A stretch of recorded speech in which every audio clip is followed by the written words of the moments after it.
Jody Banusa coming to you with something that has just been on my heart and my mind. It's actually something that happened to me very recently, and it's a really hard thing to talk about, but I thought that it is definitely worth bringing up and maybe encouraging you to think about it before something happens. So I had a call. Someone wanted to do an advocate consult with me. That is 1 hour of consultation. We talk about whatever it is you want to talk about, whether it's a crisis situation, whether you are having a hard time making a decision, anything like that. So I got this call from a wonderful woman, and she was really struggling with the fact that her husband has terminal cancer, and no one really knows how much time he has left. He has decided not to do some radiation. He did it once. He's not ever doing it again. Chemo is working okay. That doesn't upset him so much. Just other things going on. It has gone up to his brain, so he does have that going on now too. He goes to a urologist, a general practitioner, and an oncologist. And what we discovered through the call is the doctors don't talk. And we both agreed that, the doctors really don't have time to talk among themselves about their patients. All they can do is read the notes in the chart. And that's why it's so incredibly important that you are a strong advocate for your loved one, no matter what the situation is. And just know that. I'm not shaming or blaming any doctor or practice at all. I get it. It's part of where we are today. But as we were talking, she was trying to get some more help in the home. Husband is still mobile. He's still able to walk around. He just has a lot of pain, that sort of thing. So one doctor said, no, sorry, you can't get home health because he does not meet criteria for being homebound. He's not quite there yet, is the language that she heard. She's tried to ask some questions about hospice, and it was kind of backed in a corner, and that was not an option at this point for some reason. So I just listened to her, and she started expressing all of this guilt that she was having. She has to go outside the home to work. I mean, that's their only income, and she can flex her schedule. She's self-employed, so that's a good thing. But she just felt so guilty every time she left him, because she knows and he knows that he is in the dying process, and she wants to spend every moment with him. But also, that's not reality in this situation. And we talked a little bit about her guilt. We talked a little about the shame that she was putting on herself. And I came around after listening to her and allowing her to vent. And I got her to realize how incredibly important it is to take care of yourself first. And I said to her, as soon as I say that, you're going to roll your eyes. Yes, I heard that all before. But I said, let's look at it this way. Let's flip this, what you're thinking right now, and let's think of it a different way. And that way is, she has horses, and she goes out to the barn to do her chores, and she even felt guilty about doing that. And I said, just flip that guilt on its head and say, you know what? If I go out and spend 20 minutes with my horses and do my chores, I can recharge my spirit, and when I come back in the house, I'm going to be able to take care of my husband even better. I got her to understand and realize that truthfully, you can only take as good of care of someone as you are taking care of yourself. So if she's feeling stressed, if she's frustrated, if she's feeling all those negative feels, he's going to feel it, and that their last months, year, we don't know, that they have together is going to be filled with strife, frustration, and that sort of thing. So she really grabbed a hold of that concept that, you know what, I need to go feed my horses, not only because they need it, because I need it too. And so that was a huge relief to her once we got talked through that. Then we started talking about options. What are some things that they could do as a couple to just make everything just feel a little bit easier or smoother. So we started talking about hospice, and I will share that there is no right, there is no wrong answer to any of this, not at all. What matters is that when you make a decision, it aligns with the one that you're caring for, that you two can agree and you can move forward from that point. My role as a geriatric consultant is to help you think outside of the box. Maybe think about this over here or this over there, or what about this or what about that. That's what I do when you talk to me. So I don't give you the answer. You come to the conclusion yourself, and that's what I love, because that's going to be the right answer. So she had a lot of questions about hospice, and I will be honest and share with you, I am an advocate of hospice.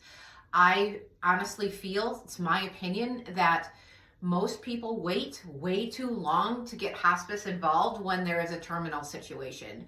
Hospice offers lots of support. Of course, they can't offer the 24/7 supervision or care that people kind of need, but there are nurses, there are CNAs, there are social workers, there are clergy members, all kinds of support for you during this time.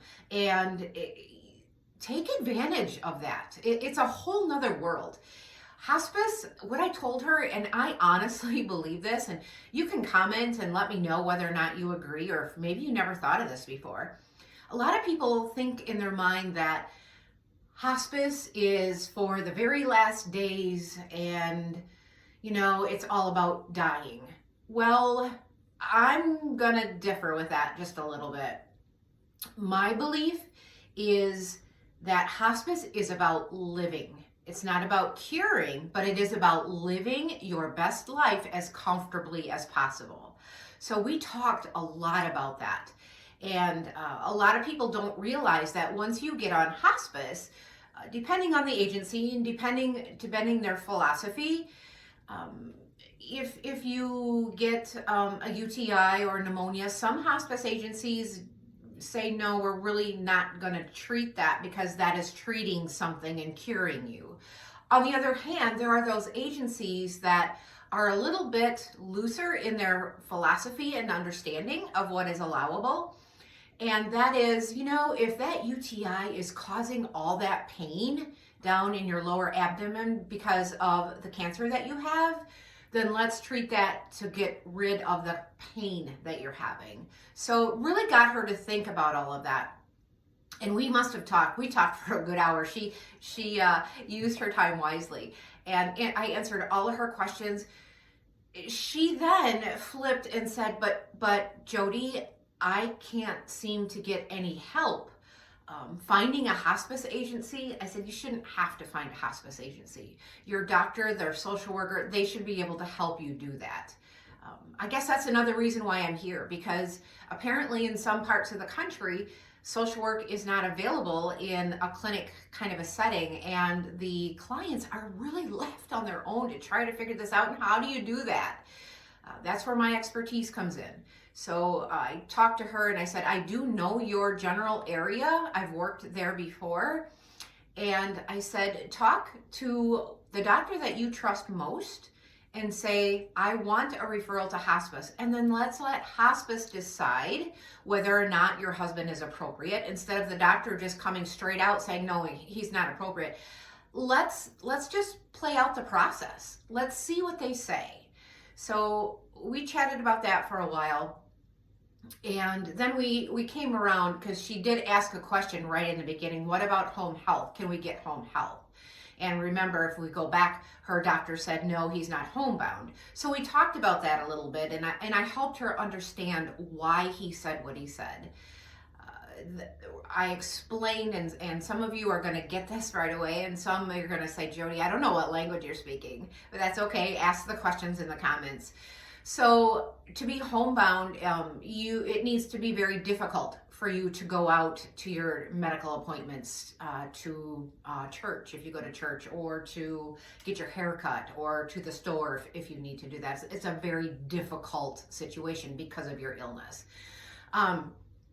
he really didn't have that. He does not have that difficulty quite yet. However, he might qualify depending on the agency and again how they interpret the regulations.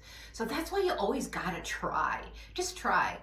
I did talk to her a little bit further. I said, well, what would you want from home health? If we were to get home health in place for your husband, what are you looking for? And she started naming off some of these things, and I brought to her attention that according to home health, generally speaking, what she was wanting was not what they refer to as a skillable need. And what that means is a skillable need in the home healthcare world is something that actually takes an RN to do. An example of something like that would be wound care that is extensive and a nurse has to do it. It's ordered by a doctor that a nurse has to do the wound care. It could be helping with IV antibiotics. It could be helping with some medication management. Anything that actually takes an RN. So that can kind of be your gauge. And then once home health finds one or two skillable needs, then they can add on some of the custodial care things. That's what they refer to it. Maybe sending a CNA in to help with bathing or blood pressure checks or some other thing. A custodial need is something that you could do or a family member could do. It does not take an RN. So I hope that clears that up. And she quickly understood that no, they don't qualify for home health. So she was able to check that off the list, like, nope, that's not going to be an option. So we talked, and at the end, she goes, Jody, she says, I don't know how to thank you enough because I have tried to talk to people, doctors, the nurses. Nobody will talk to me about this like you did. You took the time to explain and answer all of my questions. That means more to me than anything.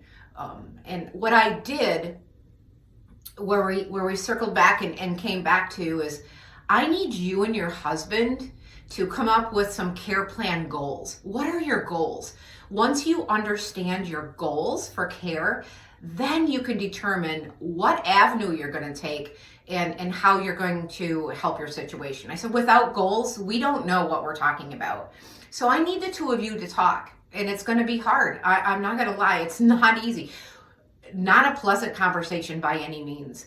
But if your goal, his goal, is to live as long as he can, no matter what, then hospice really is not the answer right now. It's not. If your goal is to live comfortably and as with the highest quality that you can, then you might want to consider hospice. So she then decided that it was time to have that conversation with her husband. They need to get on the same page. They pretty much are. They're at different levels of the letting go and even the grieving process. So just coming together, writing things out, coming up with a plan is going to help them so much. And I did share, you're going to waver here and there. You are. You're going to question whether or not you've made the right choice. That's so normal. That is so normal in this situation. But that's okay. That is really okay. So we ended the call, and she thanked me and just was blown over by all the different things that I shared. All the things that I taught her about hospice, about home health, about how to talk to your doctor, about how to talk to your husband, about taking care of herself so she can be a better caregiver. And I said, please keep me posted. I want to hear how things progress. And she agreed. And it was probably about an hour, 45 minutes after our call, she sent me a message. And this is the interesting part. And this, to me, this is it. She messaged me and thanked me again. And she said, I have to admit, Jody, talking to you, you made me very, very angry. And to me, I went, yes, because that means that I was causing her to think a little bit differently and opening her eyes to a couple other things. So, and then she came back around and said, but everything you said was true, and I needed to hear everything. So I don't know where their journey is going to lead them, but I am so grateful that she found me, that we were able to talk. We were able to work through some really difficult questions that she had about being a caregiver, about steps that she can take with her husband. So that's just one angle. If you found value in this video, please share it with someone who may be struggling with similar issues. I love helping families through difficult situations. Whether your loved one is stuck in the hospital or maybe they've been given their 30-day notice for their senior living community, those are the things that I love helping with. So do all the things, like, subscribe, share, help me get the word out, and watch this video to see what mistakes are the most costly when trying to find a senior living community for an aging loved one. Until next time, we'll talk soon. Bye-bye.